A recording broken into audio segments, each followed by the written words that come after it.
right, guys, welcome to this episode of Late Night TCG. And we're back. We're back. In today's episode, we're talking about, or rather, we're building upon, it's okay to be a casual. Oh, yeah. And, also, why should you potentially consider entering, the competitive Yu-Gi-Oh scene? Yeah, So, I mean, we covered a little bit about it from, multiple facets in the last podcast. So, if you haven't already checked that out, first link in the description box below. Always. But also, before we start and jump into the topic, we're going to do some little quick plugs. So, Susu, when do you stream? Plug. So we stream every Sunday, Wednesday, and Friday at 7:30 p.m. EST. We do a lot of casual stuff like fun deck building, and then we take that fun concept and see if it's a viable option in the competitive space. Right. And for me, I stream every day at Twitch at around 6:30 p.m. EST. And yeah, guys, don't forget to comment, like, and subscribe, and show us your support. We really, really greatly appreciate it. So, yep. And now, without further ado, let's get started, bro. The meat and the potatoes, man. Oh, baby.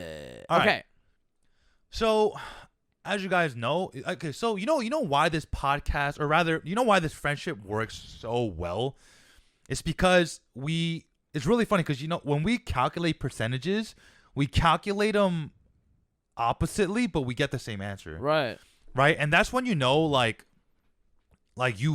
vibing with somebody, because no matter how different the mindset is, your conclusion is the same. Mm-hmm. But it doesn't need to be the same all the time, because that in itself is contradicting. Yeah. But I mean, it requires a couple of things, right? One, it needs you need to be mature about it. Mm-hmm. And two, you need to be like-minded, which yeah. Pac and I are, in the sense that in terms of Yu-Gi-Oh, we both know a lot of interactions. But on the other side of things is that Pac likes to play every whenever a meta deck comes up, he always wants to try it out, or he might be the one to make it meta. And I'm just taking a fucking shit pile and topping with it. Oh god, yeah. I just throw some Buster Blader glue, some Mystic Mine. The pile. We shall commence. Yeah, it's actually funny because the reason I enjoy playtest, because Pac and I, we playtest often, and I'm glad to have someone I can playtest with that is of a high caliber as Pac is, because even though I guess objectively I am a higher caliber player now, having another pair of eyes and another brain, next to you is really good. Especially today in the YGO Paisanos charity remote duel thing that we had, a player tried to use Tiger Mortar without. Oh, you should use Chakanine without a valid target. Without a valid zoo target. Yeah. And for me, I've never played during zoo format, and when zoo had their resurgence, I never picked it up because it's not a fun deck. Why am I Trident passing? What? Yeah. Why am I doing that? It just didn't make sense to me. Yep. But those are interactions that I didn't know that he does know, or he was on top of, rather. Yeah. Right? Yeah. And then, I mean, that's one of the benefits of just playing the game for so much, but also playing against other meta decks itself. I feel even when I hosted my own remote duels, and I was judging some of these calls, and I knew I think I got every judge call correct, and it was because of the fact that I don't know, I don't know any procedures, I don't know official Konami policy on X, Y, and Z, but I know interactions, and I know them really well, even intricate ones, and it's just because I've either played against those interactions, or I just I just had those experiences happen to me. And it's so cool to have that. For example, Droplet versus a Grand Maju, right? People don't know that. That was huge. People don't know that interaction. Surprisingly, people so for example, we can pause the video here, but the question is, if you Droplet a Grand Maju and the Grand Maju is at 10,000 attack, what is the current attack of Grand Maju? Are you losing? Exactly. What after Droplet resolves? And if you want to pause the video here and take the time to figure it out, let us know in the comment section below. But the answer is 5,000 attack, and it's not an obvious answer. It's really not. It's essentially the fact that when Droplet happens, it halves the attack and then it negates. No. Well, it halves it, locks it in place. It locks it in place, and then negates everything else. Right, but cards are frozen. The cards attacks are frozen. afterwards. So therefore, like even though it's negated, the attack will not go down. And it's the same. This interaction was the reason why I know this Grand Magi interaction. I never droplet a Grand Magi. I never did that, but I have droplet a Savage. And then so that interaction with Savage is actually quite the same. So if a Savage is equipped with a Link monster that's like 2,000 attack, for simple math, the Savage 4K. attack is at 4,000. Yeah. If you droplet it, it actually goes down to 2K instead of what people think, which is it gets negated. So it goes to 3, then it goes to 15. Correct. And this is like something that's not intuitive, but it's like really cool interactions that people get to know. Another example is, for example, if you, let's say, take a Prank Kid monster and you link off into Meow Meow. Yeah. If you strike the summon of Meow Meow, does the effect of the Prank Kid monster used to link off still resolve? Yes. The answer is no. See? Yeah. I was trying to keep the conversation Sure. flowing, bro. Sure. Yeah. The reason is because if you read the text of the card itself, it says this card has to be used for the link summon of a Prank Kid monster for you to get its effect. But because the summon itself was negated, it was never nothing was ever linked off. So it was never it was not sent to the graveyard for a link summon.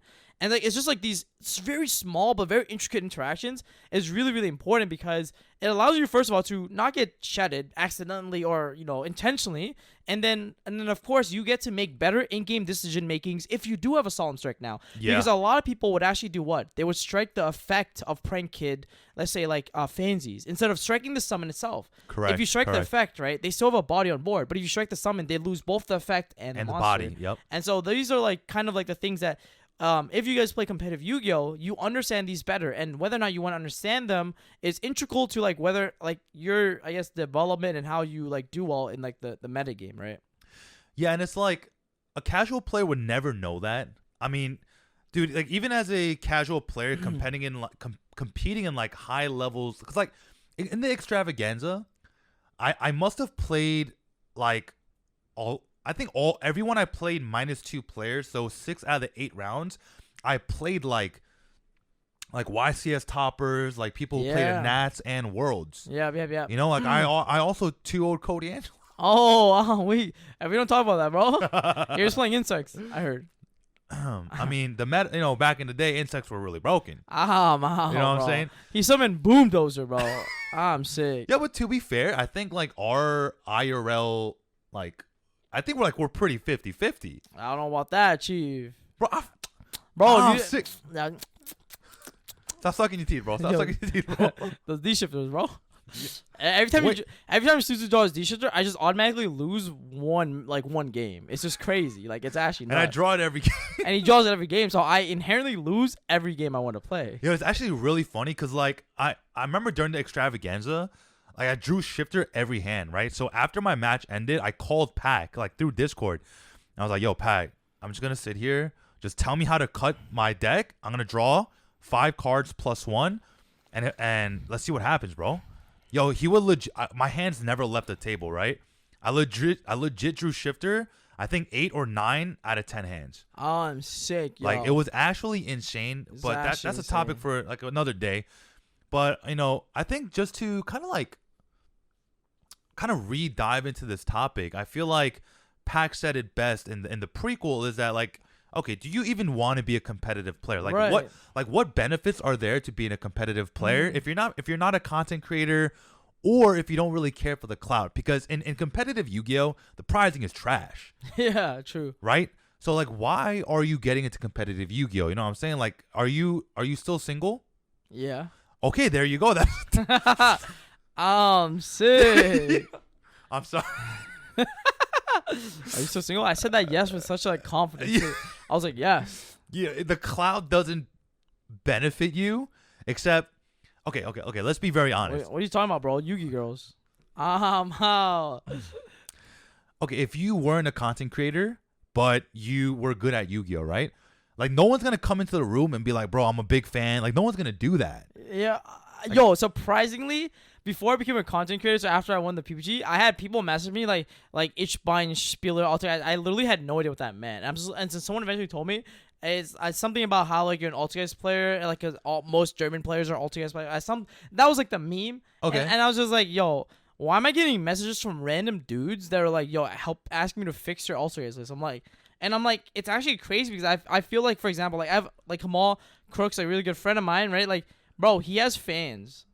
Like, he has fans. Like, Hani has fans. Like, people just message him like, yo, bro, like, I need your help. Like, help me with his deck, stuff like that. It's not fan. Maybe like it's like they want to get or strive to that level when they see their set. I'm sure, like, for example, Yishan probably got a bunch of messages. Like, all Grandmasters players were rejoicing that day. They were all like, second place, baby. Second place. Why you gotta make us look so bad, bro? Second place, bro. And I'm just like, yo, like, Paul Chimp, bro. Not I'm saying, yo, Yishan, if you're in the comments, bro. Yeah, I'm joking. Yo, let him know, bro. Yeah, let him know. I'm joking. No, but in all seriousness, though, I feel like after you do well in a competitive Yu-Gi-Oh scene, I feel like a lot of players really, really, like, not look up, but they, like, want to reach out to you to pick your brain. Like, how did you do it, man?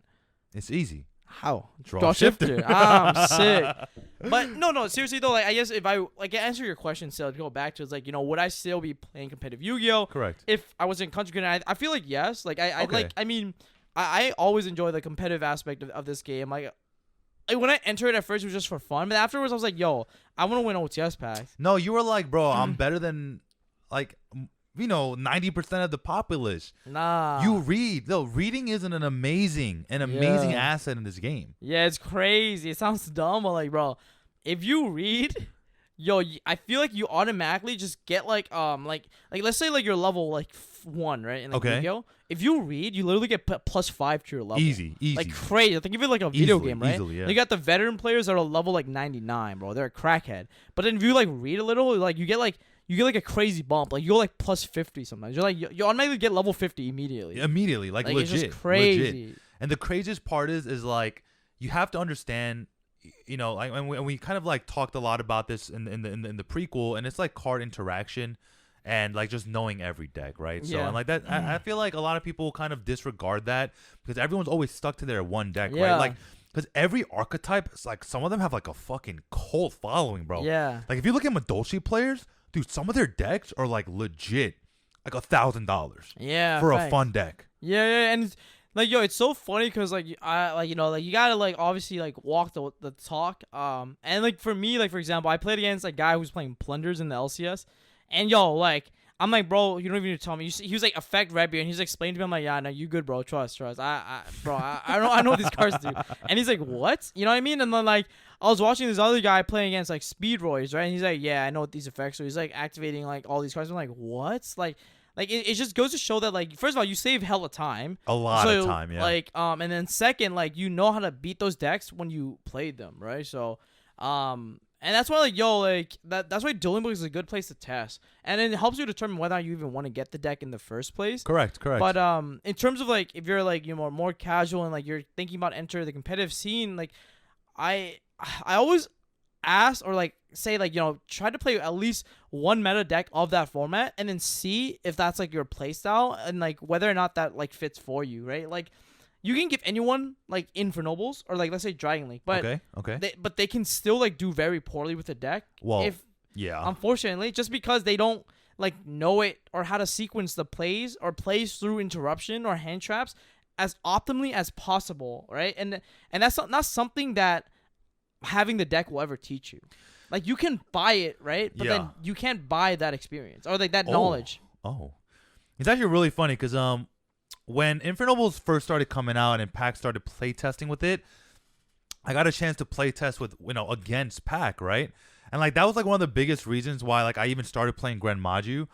Because Dragon Links and Infernobles will legit pass on Shifter, right? Yeah. And it's really funny because I get to playtest with Pac a lot, and I would Ash him, I would Nibiru him, I would Gamma him, and he would still somehow at least minimum end on Savage Herald, right? Minimum. Bro, I ashed a player one time on DB. Yeah. He was playing Infernobles. Yo, he passed. Yeah. I watched a replay. I saw his hand, bro. I was like, why did you pass? Yeah. You know, like, and like those are the things that kind of define a casual versus a competitive player, right? Whereas a competitive player, like when they look at their hand, they already have all their lines of play mapped out. It's like I can get hand trapped twice, end on a mildly safe board, I can get hand trap 3 times, at least end on a single negate, right? Yeah. Because you never know if your opponent opens 3 hand traps. Yeah. And a normal It summon. happened against Extravaganza, bro.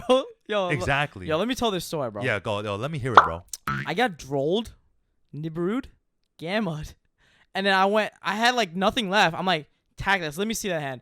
I swear to God, if I see Oviraptor, Miscellaneous Swords, I leave the game. Okay. I saw Oviraptor, Miscellaneous Swords. Sick. You're done. I'm like, that was it. I had to rip the Oviraptor. I'm like, yo, whatever he does, do not top deck bait because Miss is not a 1-card combo, right? Like, even if you summon a Nemadorn, you still need a Dino. You need a Dino. So I'm just like, yo, for the love of God, do not top deck. Like, just please, man. I'm not asking for much, bro. I'm not asking for much, bro. I'm like, yo, I passed because I legit got hand trapped infinite times. I had nothing. I had nothing. I can't even activate tactics to draw. Yeah, you literally can't. I was literally under draw. So I'm like, yo, I have no choice. I have to look at his hand and just see what's good.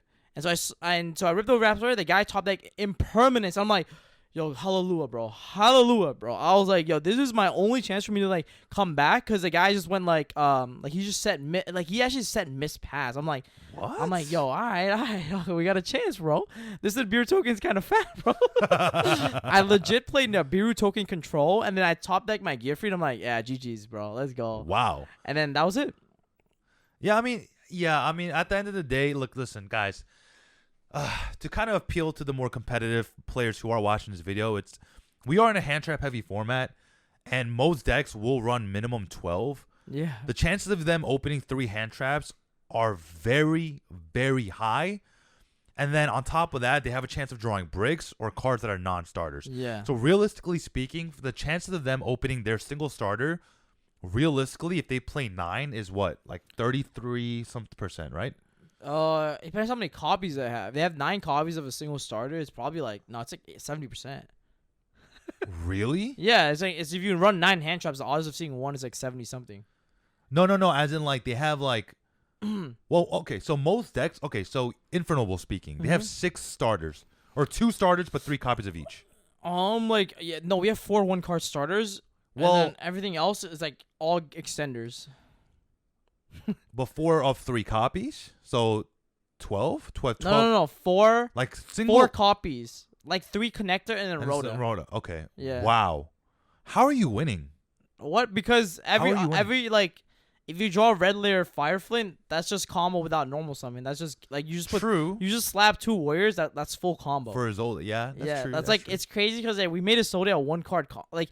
Isolde is the 1-card combo. It is. And for so like if combo, you can just like throw full. 2 warriors on the board, you be playing freaking like 6 Sams, bro. Like it just doesn't matter. But then then we played the most consistent way to get there with the best extenders in the warrior deck, and we just determined that like Red Layer, Fireflame, and all these good stuff is like the best extender to get to Isolde, and then play through as much as possible. But that's why the deck is good. But realistically speaking, like we only have like 3 1-card starters, and then we have like Rhoda, which is an extender, a starter.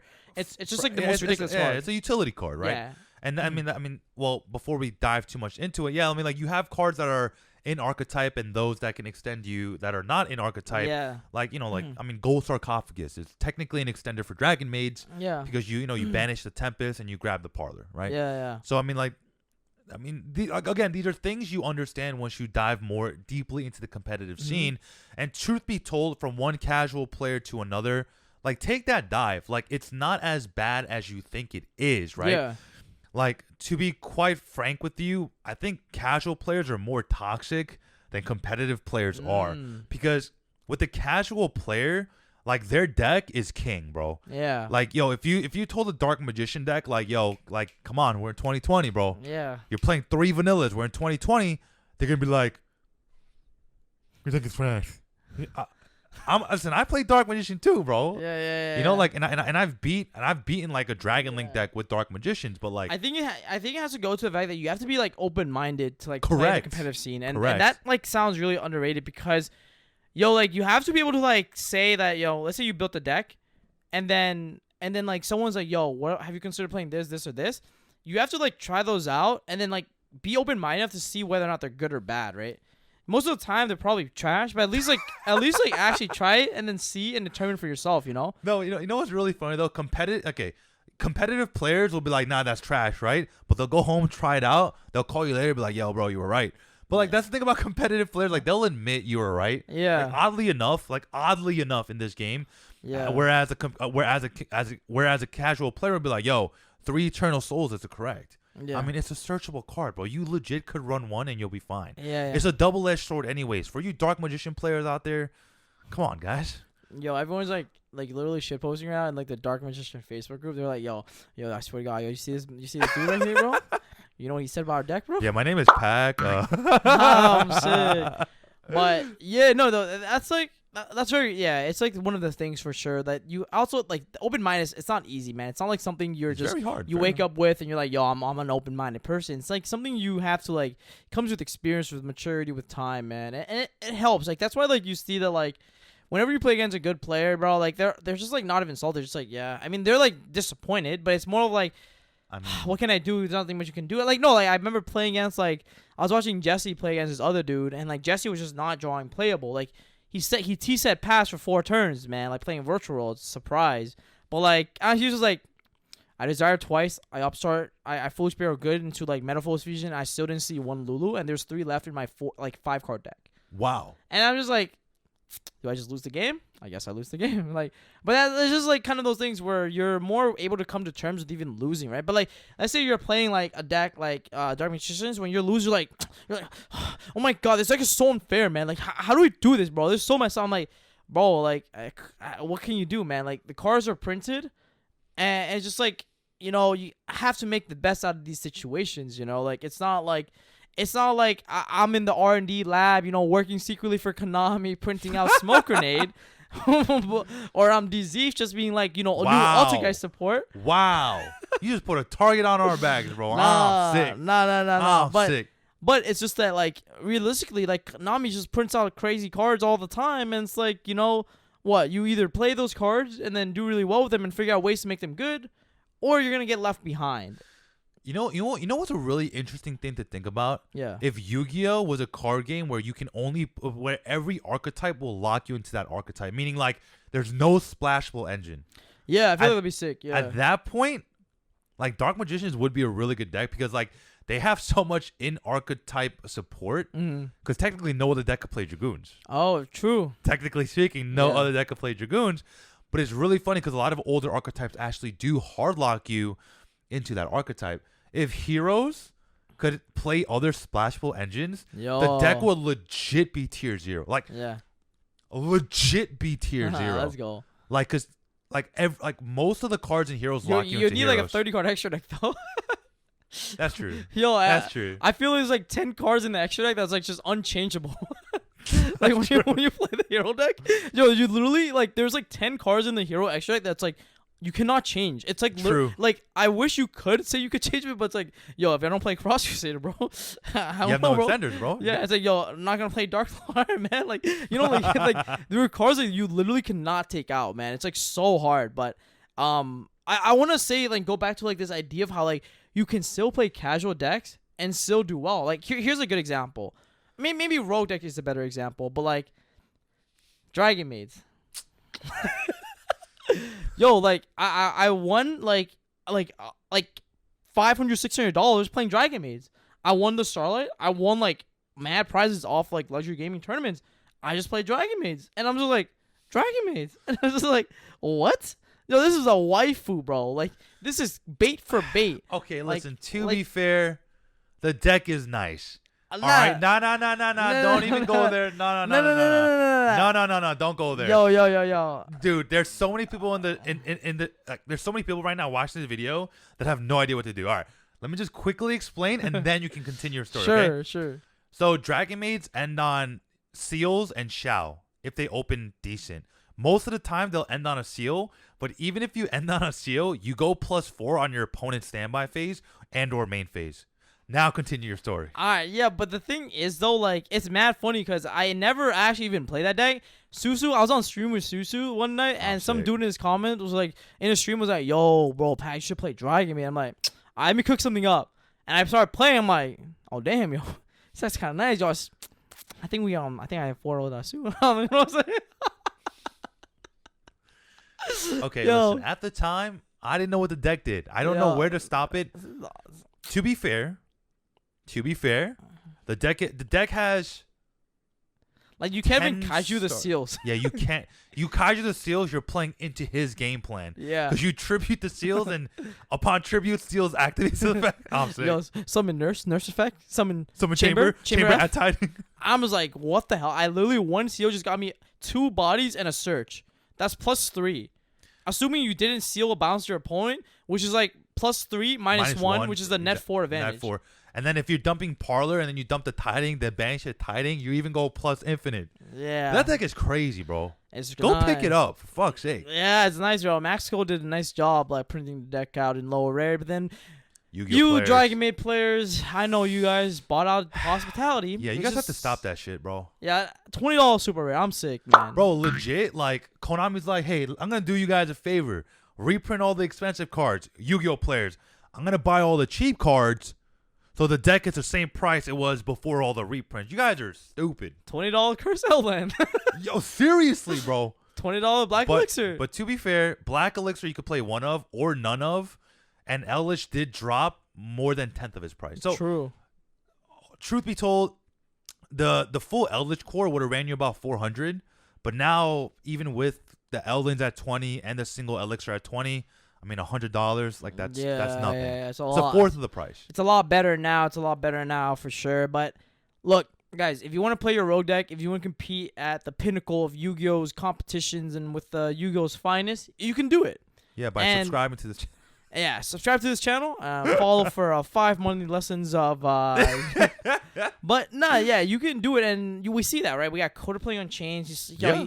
He won. He got second place, 2-3 locals back to back. You know, Yeah, we 'cause got I wasn't Susu playing. We got 25th at the Extravaganza. Like, you know, he's clapping some locals here and there when I'm not playing. Like, Wow! Wow! I beat you twice. yo, what are you talking about? What bro? the fuck?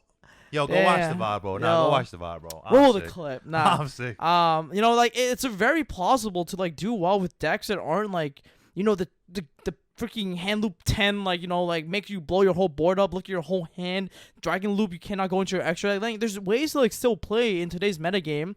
You just gotta do the due diligence. You know, learn these decks, learn how to beat them, find their choke points, man. And that's like the stuff I try to put content out there for you. So like, Yeah. you know, Yeah, I try to seriously. make videos on like, yo, I literally made a video on how to beat Dragon Link. I like, you know what I mean? And eventually I'm going to make a video on how to beat Virtual Roll, but let me just play first. And then Wow. I got you guys.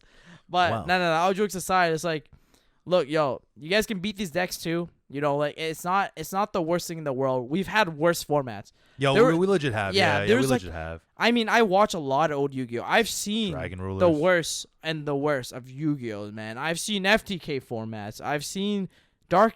I've seen Dad. I've like watched some old school Yu-Gi-Oh on YouTube. That format was actually just like terrible. Like it was Wow. actually just terrible. Like it was like literally $5,000 deck, $3,000 to $4,000 deck Oh, actually. to compete. And if you weren't playing that deck, you were just not winning. Was Grand Module like... Grand Master was just not a real deck. Wait, when did Desires come out? Desires actually came out in TDIL, The Dark Illusions, which is like 2017. It came out in Zoo format, I think. Oh. Yeah, it came out really late. Like, and when the covers came out, everyone was like, "Yo, it's trash." But then people realized that, like, yo, it doesn't matter what you banish when you can draw 2 cards. Exactly. And, like, I mean, technically speaking, when you run Desires, you automatically are kind of forced to run 3 of everything, which at the end of the day, I mean, okay, if you watch my Grand Module deck profile, I do play a lot of Power 1-ofs. Yeah, that you still see, eh? I mean, I do see them, but Shifter Raigeki, eh? Yo, That's wow. an FTK. even if you don't see the Power 1-ofs, firstly, you can draw an extra 6 cards. Secondly, even if you don't, and you banish all of them, you play so many other blowout cards in your deck that it just really doesn't matter, right? And that's the thing when it comes with, like, the one big jump from casual to competitive is the deck building aspect of the game. Yeah, Because yeah. as a casual, you're not worried about ratios. You're not worried about what cards will beat the meta. Optimizing your Right, side right. deck, you know, optimizing that extra deck, like, you know, figuring out what cards, tech cards you should main deck, you know, to combat the meta game. Like, you see, like, for example, Zoo main decking Cosmic Cyclone because they realize the virtual matchup is literally unwinnable. When they have that trap card. So Yep. you need cards to be able to chain and stop that, such as Cosmic Cyclone, right? It's just like, you know, you adapt. And at the end of the day, that's really what it's all about. You adapt and you combat. And I just wanted to rhyme, pack attack. Damn, that's a haiku. Yo, That's literally not how a haiku works. Count the syllables, boys. All right, we're gonna finish this podcast in rhyme. Oh, okay. Okay.